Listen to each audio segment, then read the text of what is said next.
ગુજરાત દર્શનમાં આપ સૌનું સ્વાગત છે। મિત્રો, તમે શનિ શિંગણાપુર વિશે તો અવશ્ય સાંભળ્યું હશે, પણ આપણા ગુજરાતમાં પણ એક એવું જ ગામ આવેલું છે જે રાજકોટથી 32 કિલોમીટર દૂર છે અને જેનું નામ છે સાતડા। આ ગામની વિશેષતા એ છે કે આ ગામમાં આજ સુધી ચોર પ્રવેશી શક્યા નથી, જેનું કારણ છે પાછળ રહેલ મંદિર। તો ચાલો અંદર આપણે જઈએ, મંદિરના દર્શન કરીએ, તેમજ મંદિર પાછળનો ઇતિહાસ જાણીએ। તો મિત્રો, આપણે પહોંચી ગયા છીએ ભૈરવદાદાના મંદિરે, જે સાતડા ગામની નજીક આવેલું છે અને એવી માન્યતા છે કે આખા સાતડા ગામમાં ક્યાંય પણ મેન ડોર એટલે કે ડેલો નથી। તેનું કારણ છે આ ભૈરવદાદાનું મંદિર। તો ચાલો આપણે ભૈરવદાદાના મંદિરના દર્શન કરીએ અને આ મંદિર પાછળ રહેલા ઇતિહાસને જાણીએ આપણે। રાજકોટના કોળા નજીક આવેલા સાતડા ગામમાં એક પણ ઘરોમાં દરવાજો નથી, પછી તે નાનું ઝૂંપડું હોય કે મોંઘેરો બંગલો, આ ગામમાં એક પણ ઘરમાં મેન દરવાજો ન હોવા છતાં આજ સુધી ગામમાં ક્યારેય ચોરીનો બનાવ નથી બન્યો। ઘરેથી ક્યાંય બહાર જવાનું થાય એટલે પહેલાં લોકો દરવાજાને તાળું મારી દેતા હોય છે। એટલું જ નહીં, તાળું માર્યા બાદ 2 વખત ખેંચીને જોતા પણ હોય છે કે તાળું બરોબર લાગ્યું છે કે નહીં। પરંતુ રાજકોટથી 35 કિલોમીટર દૂર આવેલા સાતડા ગામમાં કોઈ પણ ઘરે મુખ્ય દરવાજો જોવા મળતો નથી, જેનું મુખ્ય કારણ છે ગામ નજીક આવેલું ભૈરવદાદાનું મંદિર।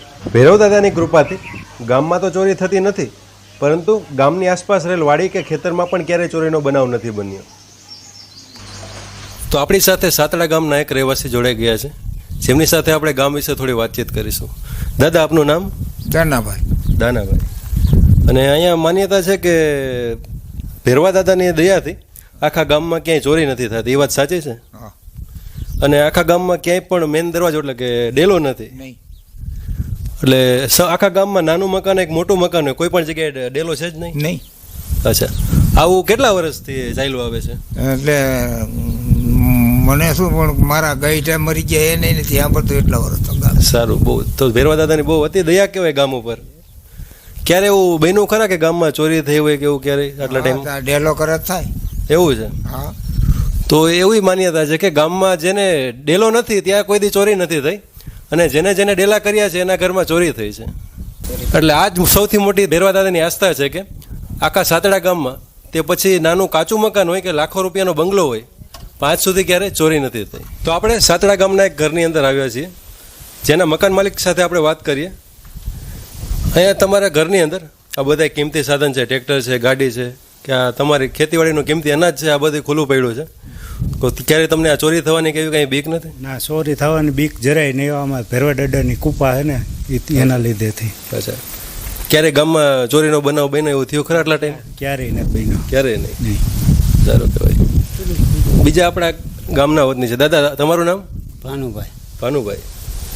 હા, ભૈરવા દાદા વિશે થોડીક જાણકારી અમને આપો તમારા ગામને। જાણકારી શું, કા જાપા ન થાય ને ગમે ત્યાં વાડીએ ગમે ત્યાં ખેતર કોઈ રસીલું પીડ્યું હોય તો કાંઈ ચિંતા નહીં।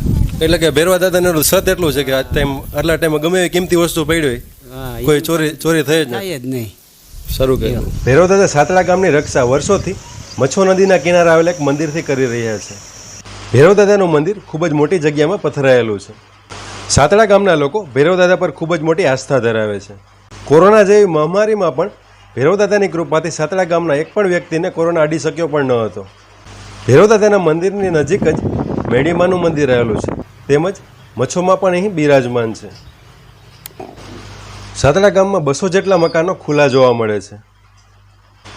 ઘરમાં કોઈ પણ કિંમતી ચીજ વસ્તુ હોય તો પણ લોકો ચિંતા કર્યા વિના ઘરેથી ખુલ્લા દરવાજે બહાર જાય છે। ગ્રામજનો કહે છે કે ભૈરવા દાદા છે પછી દરવાજાની કોઈ જરૂર જ નથી।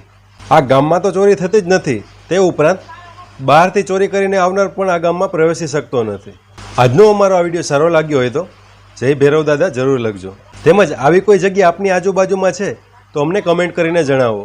હજી અમારી ચેનલ સબસ્ક્રાઈબ નથી કરી તો આજે જ અમારી ચેનલ સબસ્ક્રાઈબ કરી દેજો, તેમજ નોટિફિકેશન પર રહેલ બેલ આઇકન પર ક્લિક કરી દેજો, જેથી અમારો વિડીયો સૌથી પહેલાં આપને મળે।